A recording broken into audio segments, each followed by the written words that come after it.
Hey there, boils and ghouls. Welcome to another episode of Hollow Weekly, where only smart horror survives. Nick and George here with today. We have the way George mentioned it was like we accidentally created a Reese cup of an episode today. Yep. And I like that because I'm hungry. Me too now. So tell them what the concept today is. A franchise episode. Yeah, so we're going to talk about horror franchises, but we're trying to talk about them from one angle, and we decided that was not going to work, and it wasn't going to be as much fun for us. So our rules, if you're not having fun. The delivery trucks got mixed up. The people who wanted peanut butter got chocolate. The people who wanted chocolate got peanut butter. Yeah, but now all of you are going to get delicious. And now they're all happy. That's exactly right. So what we're going to do is, because horror franchises, when they're great, they're great, and when they're bad, they're the worst. Mm-hmm. We wanted to cover both ends of the spectrum. So Nick is going to talk about horror franchises that he feels like should be rebooted. They had a great premise. They had a great idea. They could have been executed better. Yes. And I'm going to talk about horror franchises that I feel like deserve way more love than they get. They're not mentioned enough or watched enough. Yes. And what's funny is the ones that I have, they had plenty of attention when they came out. But something went wrong and it just spiraled into a pile of garbage. But being the half glass full I am, the kind of show this is, I have mere suggestions for how to, and I know when you say reboot, horror fans immediately start throwing their tomatoes on stage, going, boo, fuck reboot. No. We got not when they hear ones you're talking about. I think they're going to be okay with it. And I have ideas that I think could possibly work. Good. Let's fix this. All right.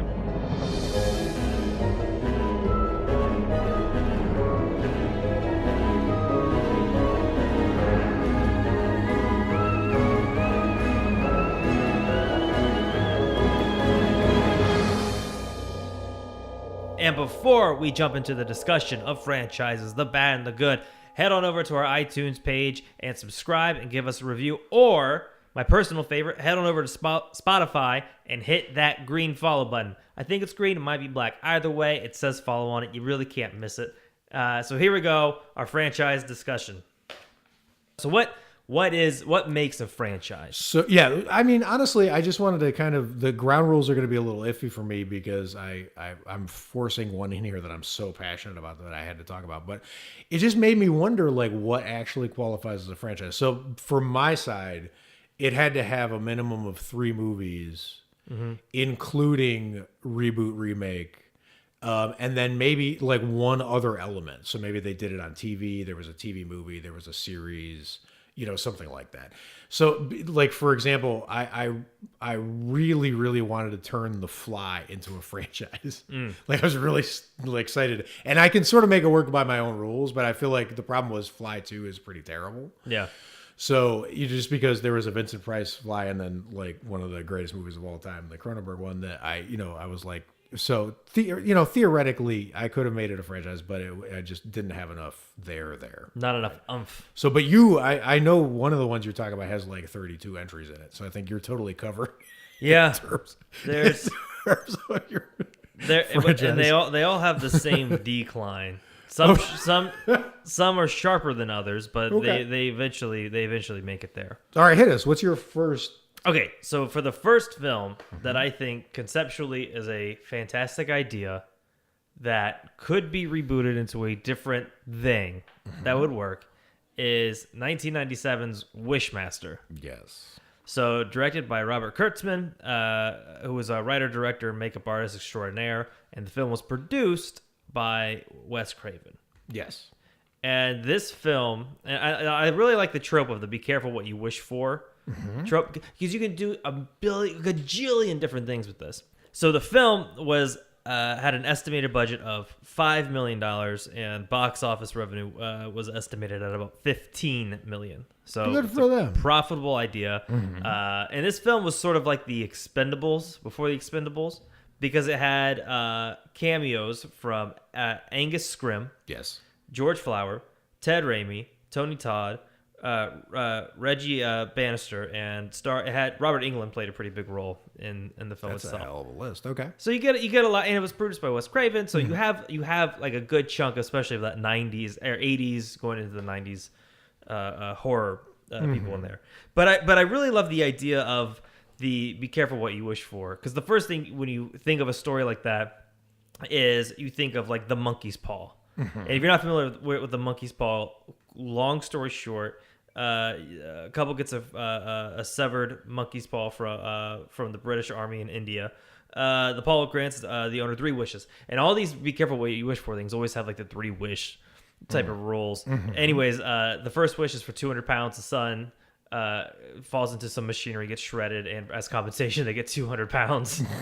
Then they wish for their son to come back, and they start hearing banging at the door. Then they remembered, oh, it's going to be our son as a mangled mess. Yes. So then they wish for him to be finally they wish him away at peace. Yep. Yeah. So and that's from W. Jacobs' Monkey's Paw, and it's just the idea of the careful what you wish for is timeless. Yes. You could do it into a billion different things. It has been done in a billion different things. Right.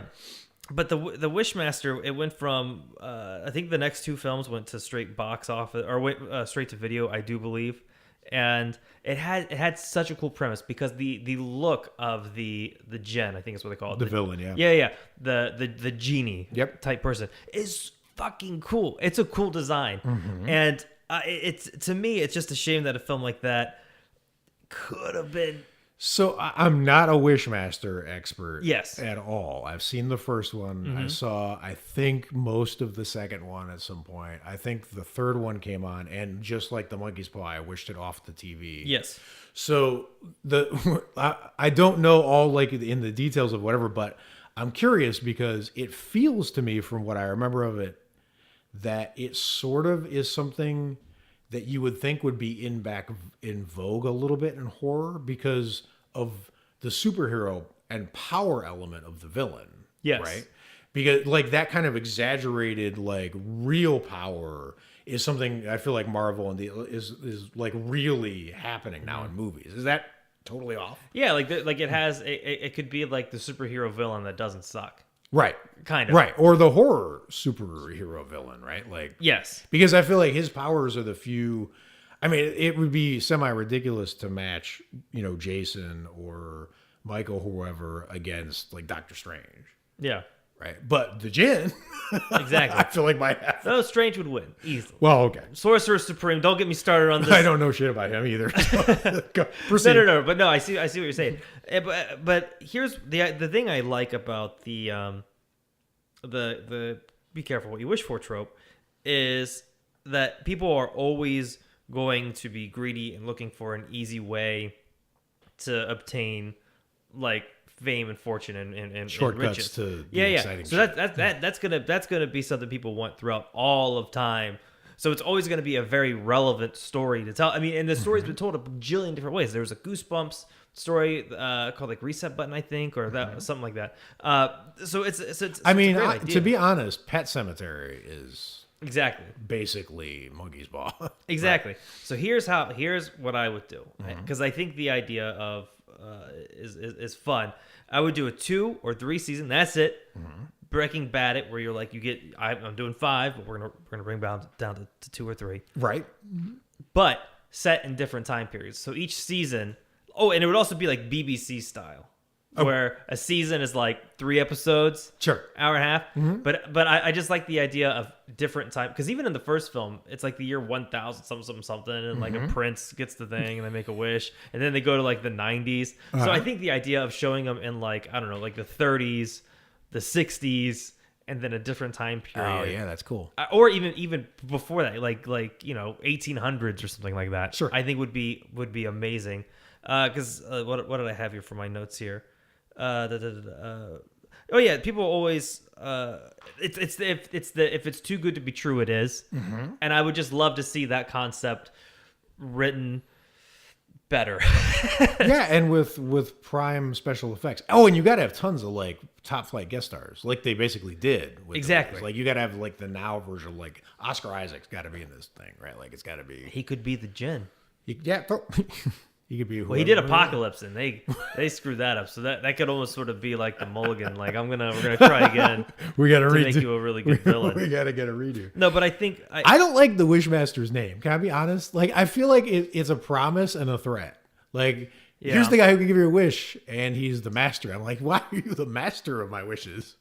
Like, Jinn is fine, but Wishmaster sounds like... That makes it sound like there's like a wish novice. Yeah, Wish Apprentice. Wish Apprentice. Yeah, exactly. No, but that's my first one. All right, I'll buy that. The series is fun, and I know a lot of people had fun with the whole series, right? Like, a lot of my friends of mine had watched all of them. And God, they're brave. Well, it's like you said, it's fun. It's a fun idea, and they had a lot of really interesting people in the project. And there's so many things that you can play off of, because the whole thing is like, how do you word your wish? What could happen with that wish? Like, there's so much jelly in that donut. Yeah, totally. That you can make a really good, solid arc for the Jinn and how you stop the evil genie. I'm with it. Plus, evil genie sounds cool to me. It always does. It totally does. All right, so Wishmaster is in. I am going to start with a curveball for my horror franchise that I feel like deserves a little more love. I'm going to try to sell this to you, and you tell me how I did. All right? I'm going to go with the Nosferatu franchise. Wait, hear me out.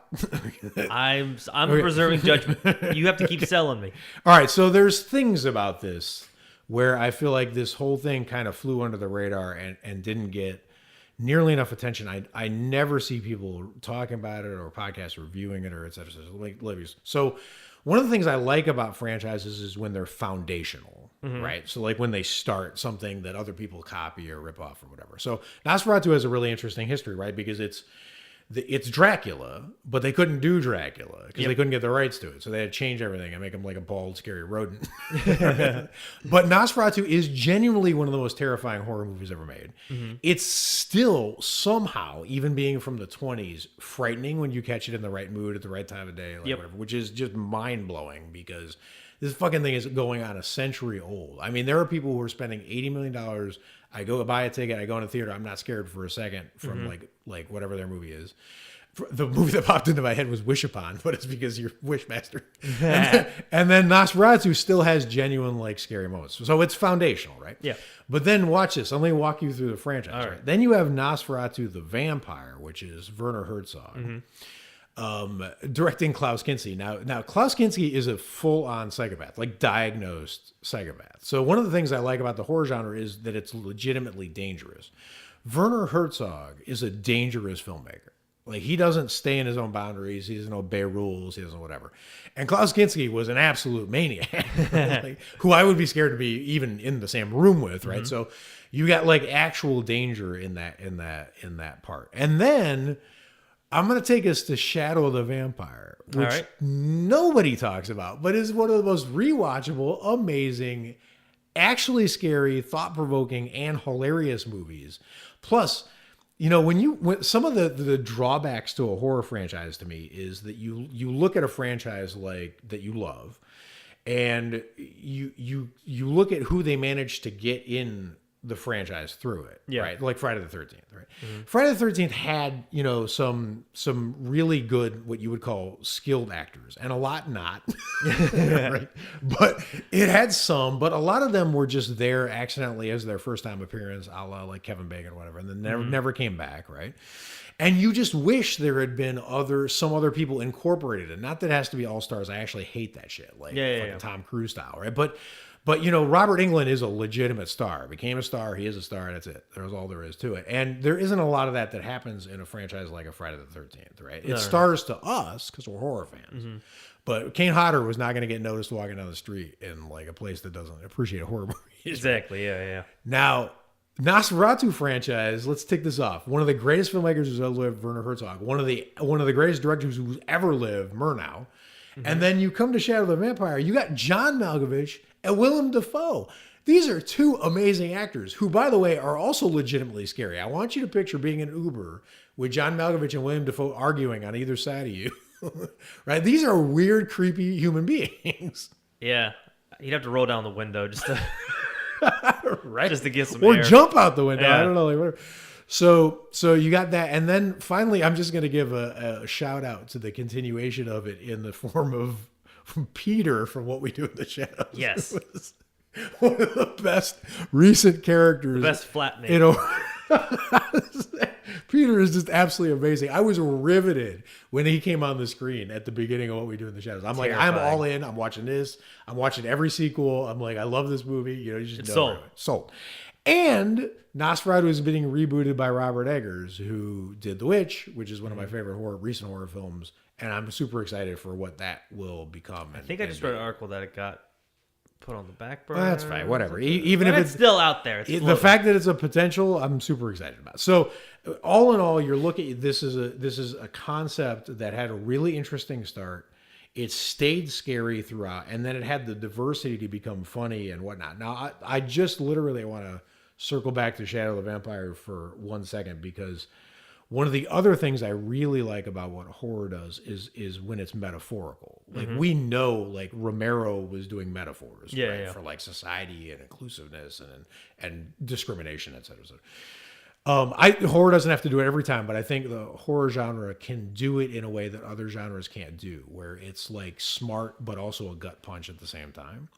Shadow of the Vampire is such an interesting metaphor for creating things in and of itself, being a film director and what it is. Because one of the great things, if you don't know Shadow of the Vampire, one of the great things about it is the conceit of it is that it's showing you how they created the original Nosferatu. William Dafoe's playing the actor who played Nosferatu, Max Schreck, but in Shadow of the Vampire's imagination, he wasn't actually a vampire, right? So, and John Malkovich, who's the director, Murnau, has to keep William Dafoe from eating all of the people working on the movie, right? And there's a great moment in Shadow of the Vampire when he's like, the vampire's like, I don't think we need the writer anymore. I'm going to eat him, like whatever. And John Malkovich is like, no, we need the writer. If you were going to eat someone, why didn't you eat the script girl? He's like, I'll eat her later. Like it's just like and the bargain that John Malkovich has to make with this demon to get his project made. I know this is obvious, right? But it's such a powerful metaphor for kind of like what that is. So I love that is kind of how that's built, and the fact that you can play this variety of tunes on these few strings that the bald rodent vampire gives you. It just kind of blows my mind, all the different variations you can do with something like this, and keep it scary, and make it funny, and keep it interesting. And 100 fucking years later, its heart is still beating. Oh, by the way, one of my favorite things in Shadow of the Vampire is there's this moment when John Malkovich gets so mad at William Dafoe during an argument that he grabs him by the throat and he's choking him, and halfway through, the Max Schreck just smiles, and you realize the futility of choking a vampire. And it's just this great moment where John Malkovich is like, "What am I doing? This is not gonna work." It's a horrible plan. And here's the thing. The last thing for this is, which is just amazing to me, the greatest odd take I've ever heard on the novel Dracula is in Shadow of the Vampire. It reminds me of the really cool side digression they have in Clerks about Star Wars. Oh yeah, about the Death Star. It's the horror version of that, right? So they're all sitting around and they're making fun of the crew of the movie is making fun of Max Schreck. They don't know he's a real vampire, and they're joking like he's deluded. He thinks he's a vampire.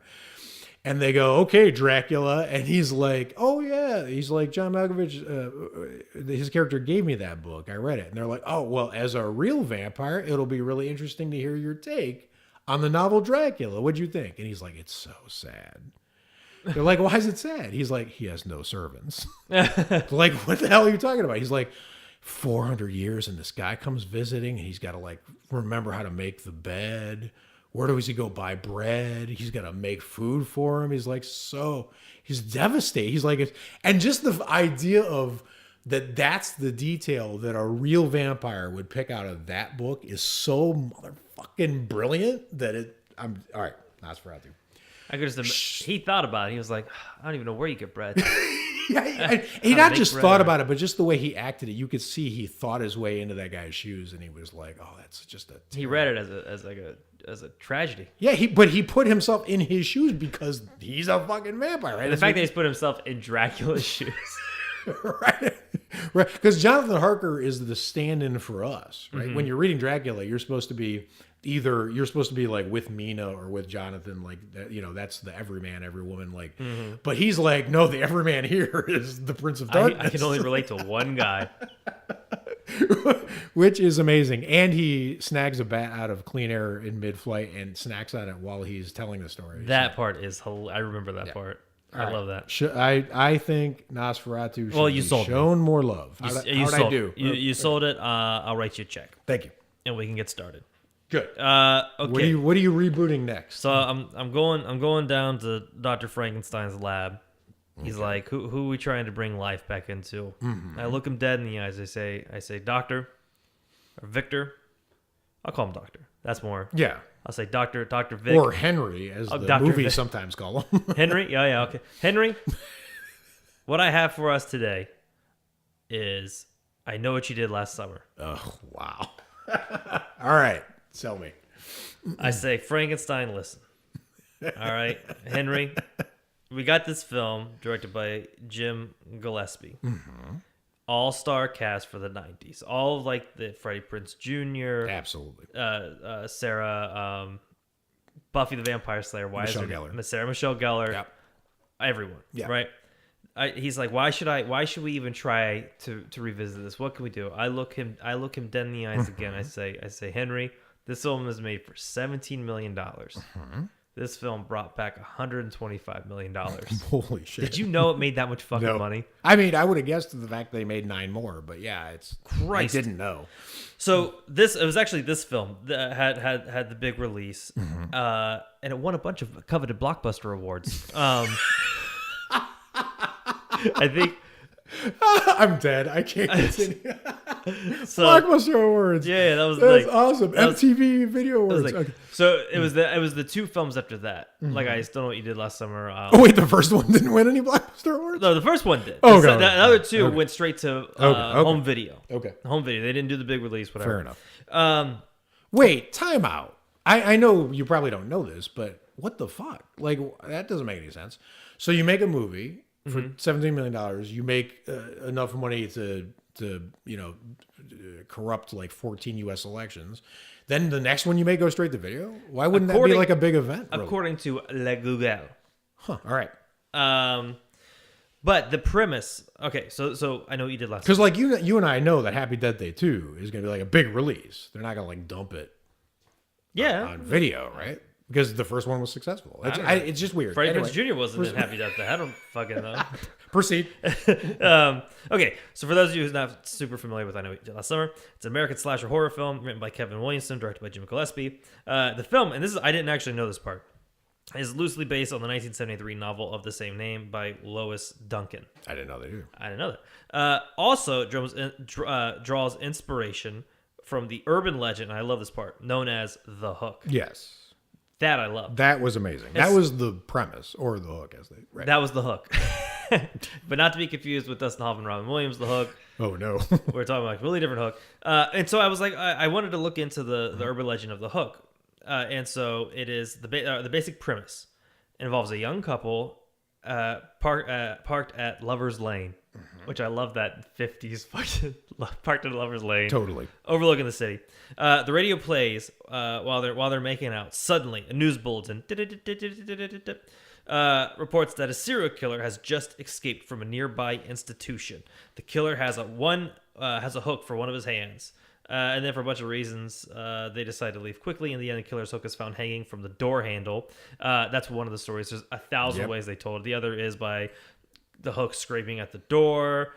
Sometimes the couple sees him and they leave. They warn others not to go there. And then there's also like later on in life when people adapted the urban legend, the boyfriend's head gets severed. They upped the ante.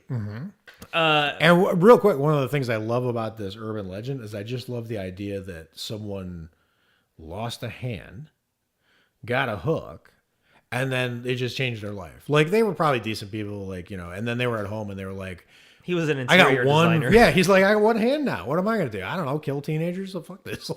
He was, what should I do? Kill teenagers or get really good at rock climbing? Because being a bad person and having a hook for a hand are not, they don't have to be the same thing. Right? That is true. He was a serial killer Was he a serial killer before the hook? Was he killing someone, got his hand chopped off? It doesn't matter. It does. Well, it does matter, and I vaguely remember from the movie that he had a reason, because at the end of the first one, when he breaks in, he sees all these pictures on the. She sees all the pictures on the wall that sort of explain like what his mission is. But I was talking about the urban legend. So yes, yeah. Go ahead. So on to the movie. On the 4th of July, and this is where I started thinking to myself, I can see how we can make this. How we can redo this again and get it even better. And also, there was some news behind it, an actual remake, which I'll get to. Okay. So on the 4th of July, 1996, Southport, North Carolina, Julie James and her boyfriend, Ray Bronson, a bunch of teenagers. I was going to skip it. A bunch of goddamn teenagers in her car driving home from a party along the road. They accidentally hit a pedestrian. Max, who has a crush on Julie, stops by. They reassure Max that everything is all right. He leaves. After some arguing, the group decides to dispose of the body by dumping it into the water. The group agrees to never speak about it again. And then, like a year later, the girl goes back home from college. They start getting notes. I know what you did. Blah blah blah blah. They get picked off one by one. That's the premise of our film here. So on September 14th, 2014, Mike Flanagan was on Shockwave's podcast. Basically saying that they want to try to bring it back, but they wanted to reimagine the franchise. So for Mike Flanagan and everyone listening, I have how you're going to do it. They said it was slated sometime between like 2017 to 2020-ish, and I know they ain't started on that shit yet, so I got your back. Here's how we're going to do it. This film, in a way, or how I would do it, is I would make this film into 1981's Ghost Story. Group of teenagers kill a people years fucking later. You anthologied it. Years later. Sort of. Years later. Teenagers all grown up. They get together once every sort of losers clubbish. They get together until the children start getting picked off one by one, just like in Ghost Story. Oh shit! Oh, brother dies. Oh. The other brother comes in. He's like, I thought you meant the stories they were telling at the beginning of the movie. You're just doing the whole plot. I'm doing the whole plot of Ghost Story. That's amazing. Slap that shit on I Know What You Did Last Summer. Because the thing is with the film like that, and I was also thinking to myself, just make it like a Disney film. Put all the Disney stars in there. Maybe that's why the first one did so good. Right. But the idea of, like, first of all, the title is fun. I Know What You Did Yes. Last Summer. It's ominous. I love that. And whenever I watch the film, like, you know, some people, they watch Jaws when summer kicks off. Sure. I put this film in there not just because it's summer. Right. Well, I mean, yeah, it is. Yeah. That's exactly why I'm watching it. Of course. Because it has this fun summer vibe, and it's sort of like it's the Kevin Williamson like written story. So it has the group of teenagers that are believable to a certain extent that you care about them. And I think this franchise has so much fun in it. So what went wrong with this franchise to you?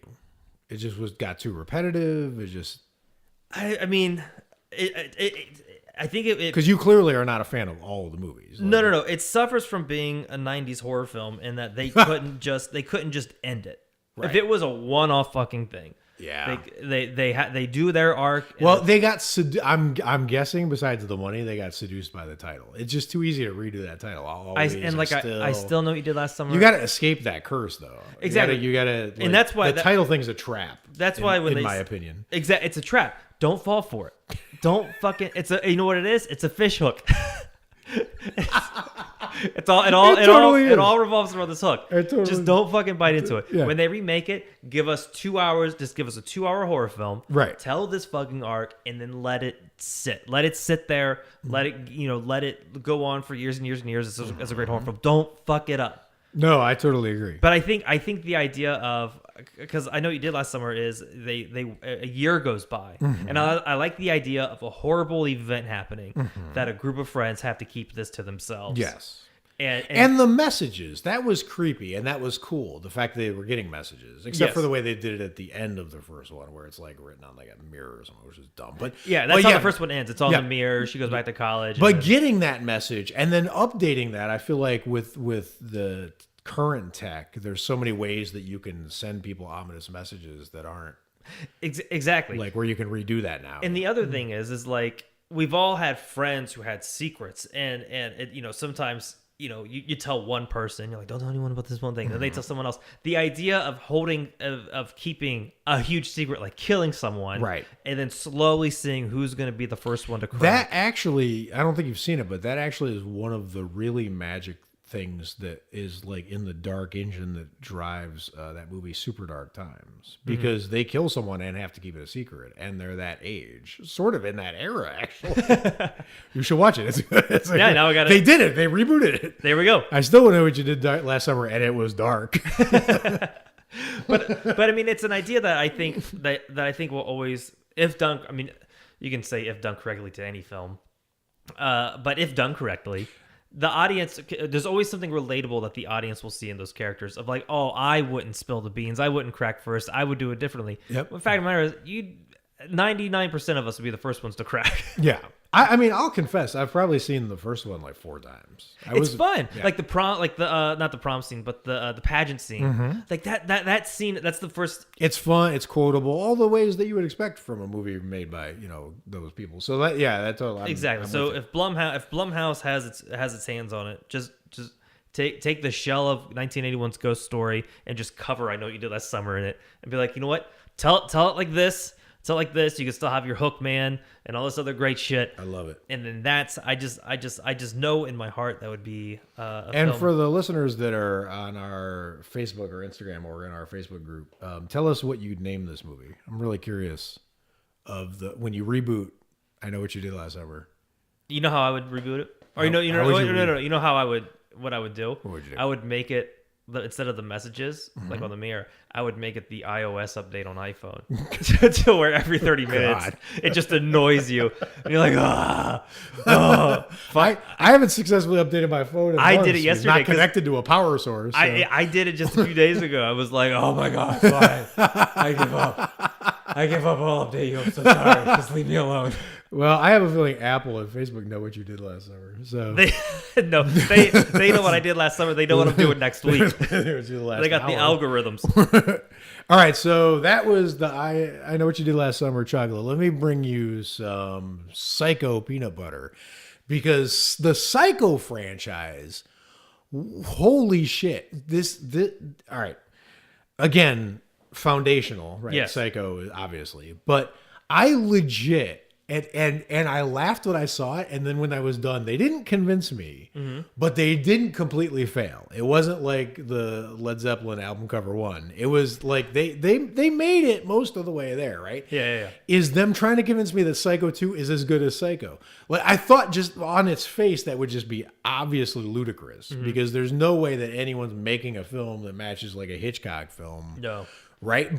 But when you read online the articles about why people think Psycho 2 is not, and they don't just mean fun or more fun or scarier or bloodier, like whatever. They actually meant quality wise. They're like it's good. as an entity. Right, this as an thing is entity, better. this is like if you put them in scales, like they're the sides aren't going to go up and down. And I was like, "Fuck you, that makes no sense." Then I read them, and I'm like, "Wait, am I drinking Kool-Aid? What's happening?" so let me go into this real quick.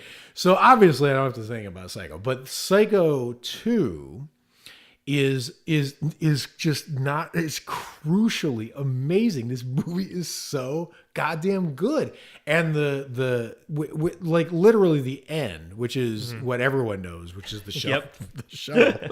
But the thing is, everybody knows, and it's funny, I'm well aware of it. I think it's one of the best endings of a horror we've ever seen, just because it's literally. Can you do a mic drop with a shovel? I guess you can, because he did. Well, it's gonna hit something, whether it's the Old back lady of the head drop, or old lady drop. But the amazing thing is that Anthony Perkins, and this is my argument for this. You go back and watch that clip. He is acting. Like, he is really acting. He's acting like the way Daniel Day-Lewis acts, and he's a amazing actor, right? So like, even in the scene where he gets this sly look that I got when I thought I was pulling something over on my parents, and then he just kills someone with a shovel. But it's amazing watching him go from that blank look face you're talking about. to, from like, I'm gonna make you some tea, to blank face to I'm gonna hit you with a shovel. Like, it's just like whatever. So the fact that, so here's the thing though. One of the and here's my argument for this, because I'm using Psycho as the antidote, like I got bit by a franchise rattlesnake. Watch. the problem with franchises, and it's funny because we just shout out to Garen Sparks, who was a guest later on this podcast episode, I think, who amazing guy, really horror knowledgeable, and he was talking about how the Friday the 13th series, as great as it was, there were moments where they were sleepwalking through some of it in, like whatever. And that's the thing is, once you get in the 8th film, everyone's expecting it to not be that great, expecting it to be direct to video. And how do you not repeat yourself from your own formula at that point, right? Like, you got to have a hockey mask. You got to these things have to happen. The beats have to be there, right? And what happens is people stop caring. The people making it stop caring. They care about making money, or they care about like not getting crucified by the fans, but they lose their way of caring. Anthony Perkins, nobody cared more about something that's dear to us as horror fans than Anthony Perkins did. He protected this franchise. He like sat on it like an egg in a nest. Like, he didn't let people fuck with it as much as he could. He brought his A game every time he got in front of a camera, and then he directed the 3rd one, which we did on the So go back in our back catalog. We have a great episode on that. But it's also a legitimately great, sort of trippy movie, right? Like. And with a shout out to Vertigo in the beginning. So you got a guy who's homaging Alfred Hitchcock. He remembers where he came from. He's like, clearly, like in Anthony Perkins' head, he's like, I'm making the 2nd sequel to a Hitchcock movie. I'm not going to pretend that this didn't come from Hitchcock. Here, let me give you a big glop of Hitchcock. Now let's do the rest of the movie. Like, it's literally, he's signaling to you, right? But and I had said this in the episode, there's a great interview he gives with David Letterman at the time when he was promoting Psycho 3. And it just gives me chills watching it, because Letterman is being snarky and he's making fun of Psycho 3. Like, in his head, you could tell it sounds like Dracula 2. Yeah. Or like Rear Window 3. Like, these things don't make any sense, right? Yeah. So he's sort of being snarky and making fun of it. And you can tell that Anthony Perkins is literally like, no, you don't understand. I did it like this because that's what the character, this is how he feels. And I was interested to see where he was going to go. And like he lives with Norman Bates. Right? So all the way from Psycho 1, 2, 3, just amazingly, like, I want to say fun. That's probably the wrong word, especially there's Psycho. Some fun into it. Yeah, but they're just amazingly, like, there's just so many good things in here that I think get overlooked and not really appreciated. And then Psycho 4 is pretty terrible, but still fun.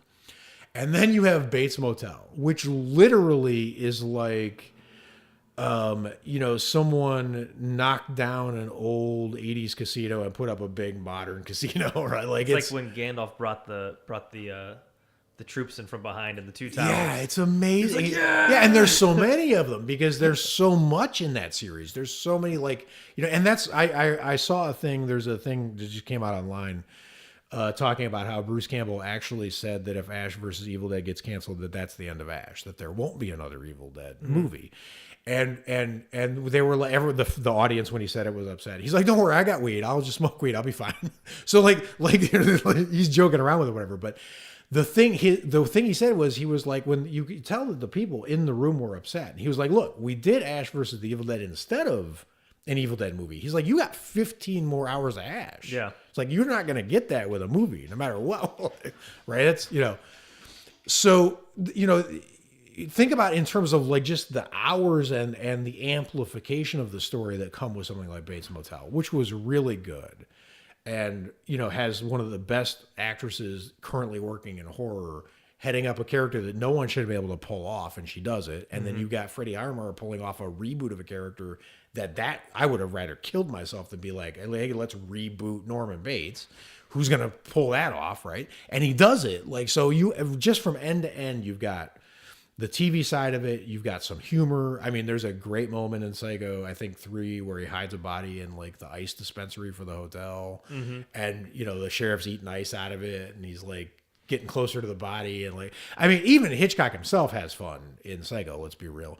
Oh, I wanted to mention there's also an amazing documentary that just came out on the making of Psycho. The title's got a bunch of numbers in it. I can't remember what they exactly are, but that's another thing I look for in franchises is, do they give me a great documentary like Never Sleep Again did for Nightmare, or like Crystal Lake Memories did for Friday the 13th, etc., or whatever, or even since Pet Sematary is a franchise, Unearthed and Untold, the Pet Sematary documentary. So some of the, I don't think there's a Wishmaster documentary, right? So like I was looking for, could I find one that didn't get enough love that had a great documentary? And the Psycho series, to be honest, didn't have it, not as a franchise, right?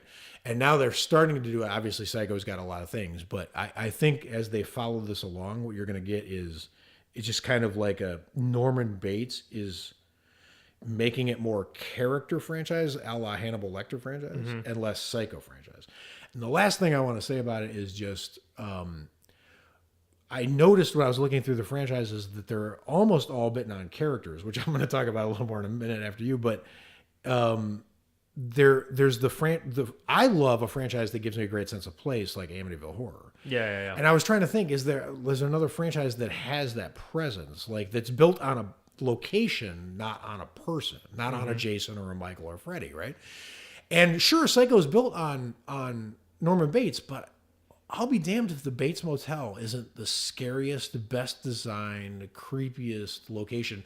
If you knocked me out now and I woke up in a replica of Bates Motel, I would know where I was. Yeah. Right? And the fact that they took that, it's not like the A&E series wasn't Norman Bates, it was Bates Motel, right? They understand that sense of place and location is super important. So it's not just the character, it's also like the setting itself. So it just all around, as you say, there's so much jelly in that donut. Psycho. I don't actually like donuts with jelly in them. I don't either. To be honest. Yeah, they're kind of gross. Any donut with jelly in it is too much jelly. Even cream. I'm like, what are you doing in there? Yeah, I don't. Just leave me alone. The one thing I forgot to say about, yes, I know you did last summer. I just wanted to throw this in there, is Tarantino the shit out of the timeline. So you have the adults with their kids now jump back in time to when the events actually happen. Absolutely. And then just cut it the fuck up. That's a must. That was actually like the important part of how I would redo it, and I completely. Well, that's okay. You're allowed to revisit it because that's what the movies do. Exactly. Okay, so my number one thing that needs to be revived, is it's more of an idea, but I have two examples of how they did them great in their own respects. Is the horror movie spoof films? Yes. So the first thing that came to mind was the Scary Movie franchise, which is a piece of shit.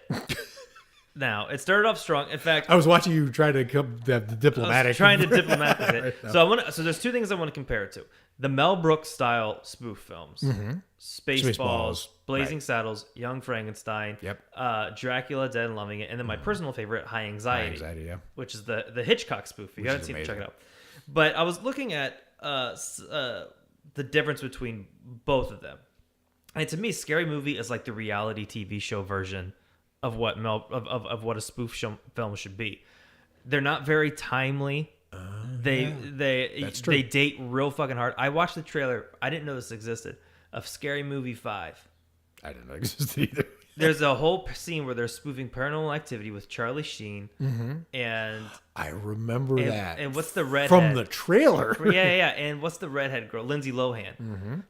And the entire time, I'm not kidding you. Look this up. They're playing the theme song from Beetlejuice in the trailer to try to make it zany, and it just dates so fucking hard. Right. But the first one, the first two actually were actually pretty funny. Like Tim Curry was in the second one. Yep. And I wrote down like let me actually look at my notes here for the episode. Was there's actually a lot of funny people in the first couple of Scary Movie films. The Wayans brothers I thought were hilarious. Anna Faris is great, and Regina Hall was fantastic. And the whole Tim Curry thing in the second one was hilarious. Here's the reason. Here's what I think should happen. We need one horror movie spoof once every 5 years. That's it. Once every 5 years. And I'll say that you've got the Haley's Comet. The Haley's Comet of horror films, because it puts the horror field into the public eye in a way that's relatable, that could get a lot of people into the horror stories that we're watching. For sure. Like I remember one of them spoofed The Exorcist in the beginning. They started spoofing Paranormal Activity, but I think you can't do it that fucking quick and be that lazy with the writing like they eventually came to. Right. Which is why I bring up Mel Brooks. Well, first, before I get into Mel Brooks films, Scary Movie, get this shit. Scary Movie 1 made for $19 million. Guess how much it made in the box office? 32. $278 million.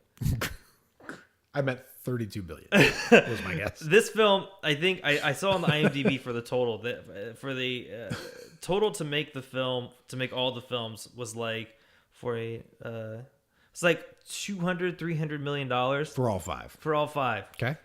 It was like 200 million. So they made the money enough to make all films off the first one. Yeah. Wow. And this franchise was close to $1 billion. Oh my god. I'm not like according to the internet's research, Oh my god. the Scary Movie franchise is almost $1 billion franchise. Oh my god. Can you believe that? Wow. Okay, so let's take a look at so that's one way to we know that the idea of the horror spoof is profitable. Yes. It'll make us we do. And we know it'll make us a fuck ton of money. Yes. So what do we do? So how do we take the Scary Movie idea and we make it better? We split the difference, or we just completely make the Mel Brooks films. But saying make it a Mel Brooks film, that's a tall that's a tall order. Right. So I was looking at what makes the Mel Brooks films fantastic. So I looked at Scary Movie 1. Guess how many people are credited for writing? 5. 14. Holy shit. I'm really bad at guessing. Which could be part of the reason why there's a convoluted feel to it. Right. But you look at the Mel Brooks films, you can tell that there's a love and appreciation for the Western when they make fun of Blazing Saddles. For sure. Frankenstein. And there's a hand on the steering wheel. Like there's one voice. Yes, well, he had a team, but check out some of the teams for this one. For Blazing Saddles, it was always Mel Brooks. So there was the center voice, like you mentioned. There's always the one person. Blazing Saddles, he had other writers like Richard Pryor. You look at something like Young Frankenstein, Gene Wilder. Oh my god. He had people who were actually funny and knew how to write comedy in a way that it wasn't just for the time. Right. It was jokes that would make sense 30, 40, 50 years from now. Totally. So and his movies, I gotta be honest, his movies probably weren't cash grabs, where I feel like a Scary Movie exactly motivation is a cash grab. According to the research, they still made money, but not compared to fucking They weren't making $1 billion franchise. Yeah, 200+ million on a film. So here's the thing: we make it once every 5 years. We don't want to oversaturate it, and we want to give the horror community, all the directors and all the creators, enough time to make some characters to see if they stick. Are they worth? Yeah, because you're totally right. That's hard to do, man. Like if they had made Scary Movie last year, right? We would have had a guy in a raincoat pretending he had 10 personalities. Yep. Right, and then you watch that 3 years later, and that wouldn't have meant shit to anyone. Like it would have been nothing. Like they started spoofing. Like the Scary Movie 5 trailer was awful. It's like Cat Williams acting like someone who's going to hunt ghosts, but he's stealing from the house. And they're spoofing Paranormal Activity, and it doesn't feel it doesn't feel like they loved those films. Right. It feels like the writers of Scary Movies saw these films and thought, how can we make this funny? Instead of taking the idea of it and exploiting the silliness of it, which is what Mel Brooks films did. That's the difference. Yes. So what do we do? Once every 5 years. See if these movies stick. Let's see if in another 2 years if it's worth making fun of Black Phillip. Yep. If it's worth making fun of the Babadook or the creatures from It Follows. No is the answer, by the way. Okay. Yeah, that's true. But the thing is make these films and have them actually focus on the silliness of horror films. The other thing is long form improv. I think if you took some, because I've been listening to a shit ton of Comedy Bang Bang, Improv for Humans, and the premise, like the idea to get the improv started, if you said a creature who follows you and tries to kill you after you have sex with someone else, that could lead to a lot of great shit. Absolutely. So there's two ways to do it. Do it on the stage, improv once every 5 years, or that would be amazing. Or which I would actually, you could probably do that every for long. You could do that all the time. The stage once every 2 years. Yeah. Give enough. Put enough in the horror films. Enough horror films in there to be able to go off of. For the film version, every 5 years, we get people who actually love horror, who aren't just trying to exploit to get silly. Like, it had like Mike Tyson, Cat Williams, Charlie Sheen. Like, that was towards the end of Scary Movie. Like, it's just not funny. Right. It's just not that great. I'm totally with you. I think that's a great idea. Take the time.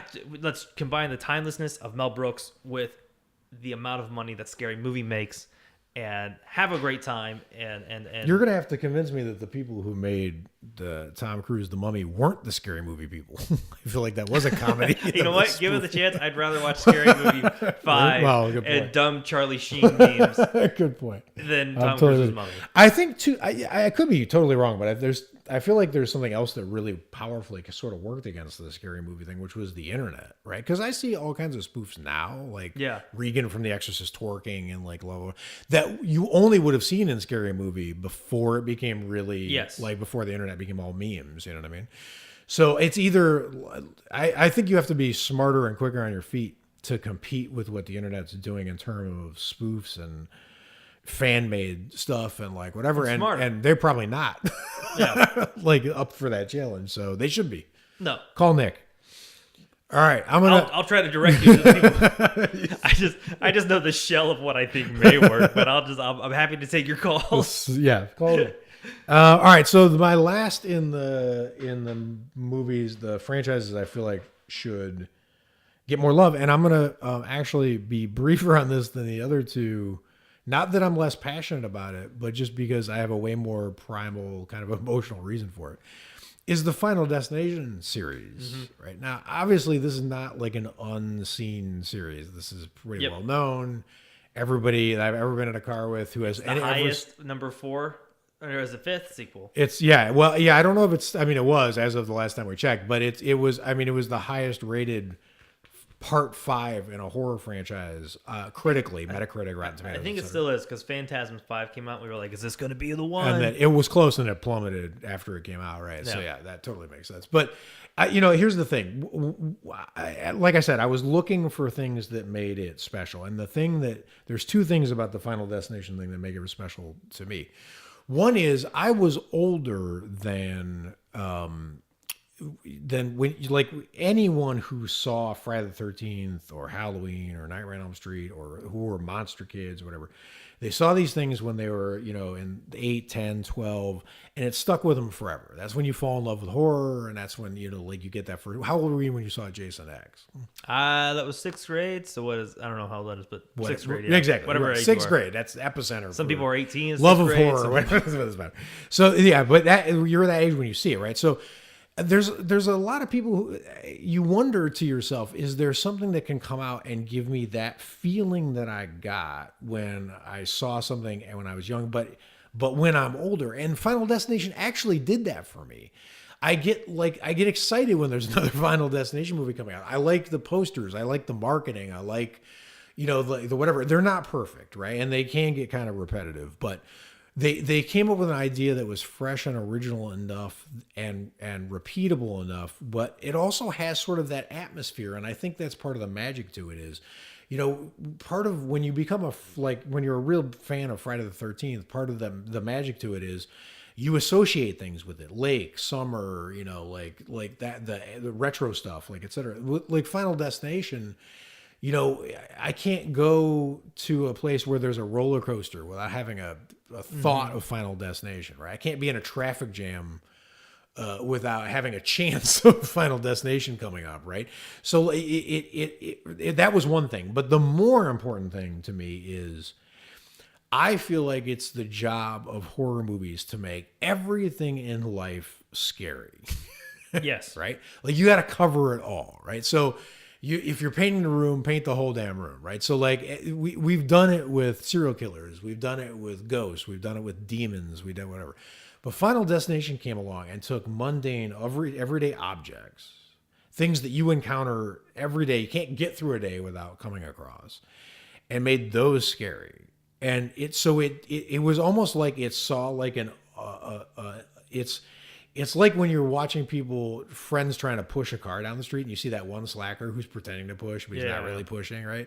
And then the car's like skewing left because the one guy's not pulling his weight. And then you're standing back and like, that motherfucker's not pushing. Here, let me help. And you go push. Like Final Destination, which is like, oh yeah, everything in the world's scary. Oh wait. Oh, sinks, garbage disposals, trucks. You guys didn't do it. Okay, well, that's fine. The dentist. Yeah, get the dentist. Get out of my way, right? Mm-hmm. I'm going to make this scary for you. And it did. And it did it without having... So we talked earlier in the episode about what franchises like. So do they center on a character, Freddy, Michael, Jason? Do they center on a location, Amityville Horror? And this one, to me, what's really unique about it is it didn't settle on any of those, right? It literally did the thing that franchises aren't supposed to do and made it work, which I think is great. And it stayed really, really quality all the way through. Yeah. Except for 3. I think they're all very good movies. And it didn't end on a sour note, at least not yet. One of the things that bums me out about franchises, and even like Psycho 4 until the Psycho franchise until Bates Motel came out, there was a bad Bates Motel 87-ish TV thing, which we don't need to talk about. But Psycho, imagine if Psycho 4 is the last taste in your mouth you have of Psycho. Then it's not a Reese's peanut butter cup. Then it's crap. It's a turd peanut butter cup. Exactly. So right, exactly. But Final Destination didn't need someone else to come in and save it. Like Psycho needed. Okay, the movie franchises, Psycho 4 dropped the ball, but Bates Motel comes on TV and saves it, right? Mm-hmm. Final Destination is good. It's just good the way it is. It just knocked it out. So I think it's underrated in terms of the fact that despite the fact that it's not perfect and can be sort of corny and like the Rube Goldberg, death trap thing can get a little old, but at its best, I think it's one of the best franchises that's still going. And it's one of the few franchises that I feel like when they announce a new one, I'm like automatically down for it. Right. So there it is. Does it have a documentary? No. Call Nick. You're Let's make it. You are. Sorry, George. I already got the documentary piece in. You are disqualified. Right. No. I'll make a 2-minute documentary. The first one came out. I don't know, but I don't think it does. I bet there's. You know what? We'll count behind the scenes features. Put all of them together. No, that probably doesn't work. But that totally counts. I think there's someone who tries to make documentary and then the equipment keeps failing and accidentally killing them. So that's probably. Is that the reboot? 6. Hey, we're making Final Destination 6, but the crew members keep getting squashed by the lights. Yeah, Tarantino, that shit. We've lost all of the G&E crew. Well, there we have it. We covered. That's a big chunk of franchise over there. We got the bad, how to make them good, and the good, how to just relish in their greatness. Exactly right. And it's like, to me, that's the fun part of.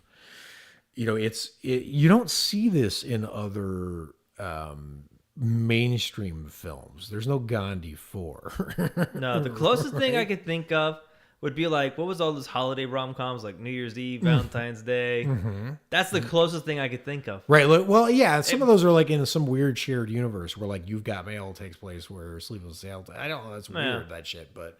Yeah, I don't count it. Well, action films, you got like your Transformer bullshit. Well, yeah, of course. Absolutely. But that's the thing is, a drama can be scary, right? As a matter of fact, when you were talking about like Lover's Lane, the first thing that popped in my mind was Zodiac. Right? Yeah. So like dramas can be scary, and that to me, like having those two things far apart doesn't work. But now you have like dramas don't really do that thing. So you either have really, really fun, entertaining Marvel-esque stuff, or you have comedy franchises. But none of that stuff is going to give you sort of like that intensity or that thrill that a horror like what. And the horror franchises can do it when they're not like terrible, right? So like Amityville, I think 2 more Amityville movies came out while we recorded this podcast. Right, like and they're both. I got notes for them too. Right, exactly. Speaking of scary stories, we, as of this recording, going up on Thursday, we will have finished our last story and last fan standing over at No Mercy Hospital. We're going to be doing some rebranding and bringing some changes into the Patreon page. Still, same great game, just going to do a little bit rebranding. So head on over there to support the show and to join the game and get a very, very quality story that you may or may not survive. In fact, I rolled Monday for the flirts at No Mercy Hospital. 11 people dead. Right Mass there. Slaughter. Yeah, which is good because now I get to create the obituary that I've mentioned the past few episodes. So excited. It's finally happening. We got names to put in there. That's awesome. I'm excited. So head on over there. That's patreon.com/HollowWeekly. And we've had some people join recently, so shout out to all of them. We can't do this without you. We really appreciate your support. Absolutely. The more, the scarier. Well, how do you like that? That just rolled right off the tongue. I love it. You love that stuff. All right. Well, until next time, stay scary and watch a bunch of horror movies. Bye, guys.